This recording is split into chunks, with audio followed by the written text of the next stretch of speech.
पर्वतको जलजला गाउँपालिका 1 बासखर्कका बासिन्दा सुन्तला खेतीबाट स्वरोजगार र आत्मनिर्भर भएका छन्।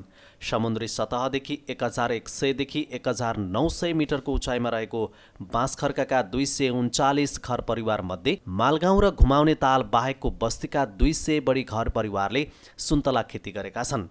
बाँसखर्कको 1500 रोपनी क्षेत्रफलमा 51151 सुन्तलाका बोट छन्।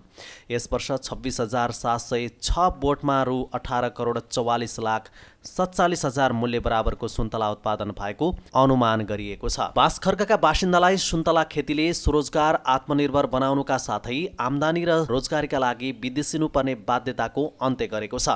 सुन्तला खेतीबाट एउटा परिवारले वार्षिक रु 4 लाखदेखि 40 लाखसम्म आम्दानी गर्छन्।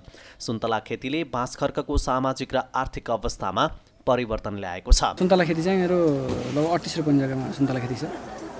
1200 बिरुवाभन्दा बढी नै सुन्तला खेती छ। यो सुन्तला खेतीले गर्दाखेरि अब विदेश चाहिँ गइएन, यसैले चाहिँ भुलाहा र आम्दानी चाहिँ सन्तोषजनक आम्दानी छ, त्यो भएर विदेश चाहिँ गइएन। पश्चिम फर्किएको भिरालो पाखोमा रहेको बाँसखर्कका किसानले धान, कोदो, मकै, गहुँ खेतीको विकल्पमा सुन्तला खेती गरेका छन्। देशका अन्य ठाउँका बगैँचाको सुन्तला निक्रिएपछि माघ महिनादेखि बाँसखर्कमा सुन्तला टिपेर बजार पठाउन थालिएको छ। स्वादिलो र रसिलो हुने भएकाले बाँसखर्कको सुन्तला बजारमा ब्रान्ड बनेको छ।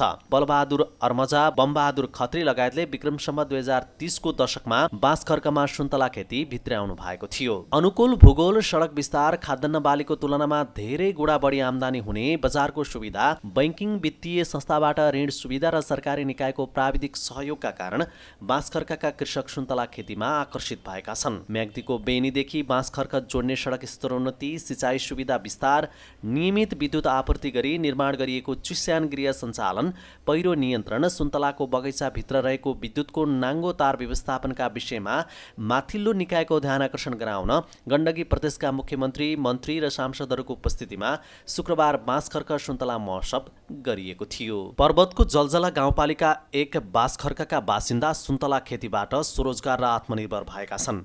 समुद्री सतहदेखि 1100 देखि 1900 मिटरको उचाइमा रहेको बाँसखर्कका 239 घर परिवारमध्ये मालगाउँ र घुमाउने ताल बाहेकको बस्तीका 200 बढी घर परिवारले सुन्तला खेती गरेका छन्।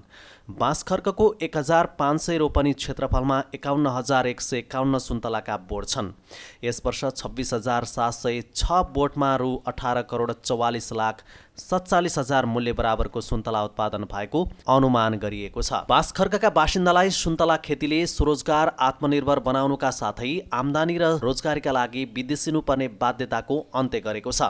सुन्तला खेतीबाट एउटा परिवारले वार्षिक रु 4 लाखदेखि 40 लाखसम्म आम्दानी गर्छन्। सुन्तला खेतीले बाँसखर्कको सामाजिक र आर्थिक अवस्थामा परिवर्तन ल्याएको छ। सुन्तला खेती चाहिँ मेरो लगभग 38 रोपनी जग्गामा सुन्तला खेती छ। 1200 बिरुवाभन्दा बढी नै सुन्तला खेती छ। यो सुन्तला खेतीले गर्दाखेरि अब विदेश चाहिँ गइएन, यसैले चाहिँ भुलाहा र आम्दानी चाहिँ सन्तोषजनक आम्दानी छ, त्यो भएर विदेश चाहिँ गइएन। पश्चिम फर्किएको भिरालो पाखोमा रहेको बाँसखर्कका किसानले धान, कोदो, मकै, गहुँ खेतीको विकल्पमा सुन्तला खेती गरेका छन्। देशका अन्य ठाउँका बगैँचाको सुन्तला निक्रिएपछि माघ महिनादेखि बाँसखर्कमा सुन्तला टिपेर बजार पठाउन थालिएको छ।